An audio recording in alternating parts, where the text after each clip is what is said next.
My name is Robert Weeks. I'm a mixed martial artist. Today I'm at Main Event Sports Club, and I'm going to be showing you some Hapkido grappling techniques. Grappling techniques in Hapkido are going to require a lot of leverage and a lot of grappling. What I'm going to showcase here today is going to be both basically from a clinch position or from a basic initiation position. The first technique I want to show you is a very basic hip toss. This is a very basic form of the martial art that requires another person's body weight to be used against them. You do not actually exert a lot of energy during this exercise. As my opponent seen here comes at me with either a punch or an aggressive stance, I'm then going to submit my own arm to take away his leverage. Once I take away his leverage, I'm going to commit my back to his lower hip. As soon as I commit my back to his lower hip, I'm then going to drive from the ground up. So I'm going to pivot my body weight underneath his body weight and take his body off the ground. As soon as I do that, I'm going to take his arm and through a very controlled but explosive force, create a twisting motion that makes his whole body force onto his back.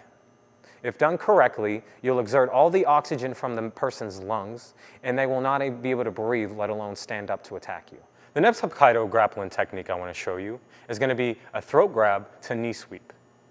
This actually portrays a different wide variety of movements somebody could throw at you, a little bit more realistic than, let's say, let's bring somebody on the mat and just do a practice punch at me.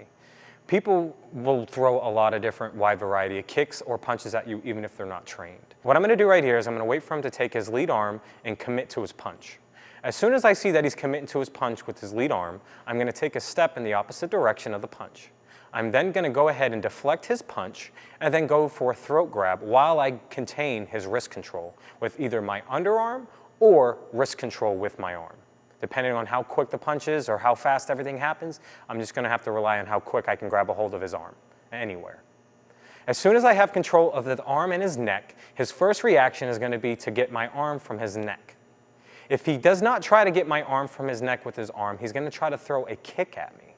As soon as he tries to throw a kick at me, I'm then going to grab his kick and let go of his neck. Doing this, I'll then be in control of one arm and one leg of him.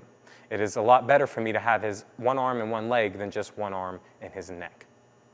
As soon as I have him here, as you can see, he is no longer able to support his own weight off his one foot. I am now in control of a major arm and a major leg of his body. From what I'm going to do here is I'm going to go for the quickest means to get him on the ground and off of his self-defense structure. I'm going to commit to taking his lead knee, which is already engaged to the ground, and I'm going to kick it very hard and take it out from underneath him. The reason why I'm going to kick it hard is so that he doesn't have the strength to get back up on it after I knocked him off.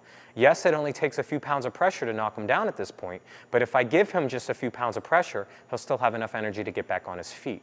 Relying on a very heavily blow to that leg will actually make sure that his leg is not going to be strong enough to pick itself back up in the next couple minutes. And those are some Hapkido grappling techniques. See you guys next time.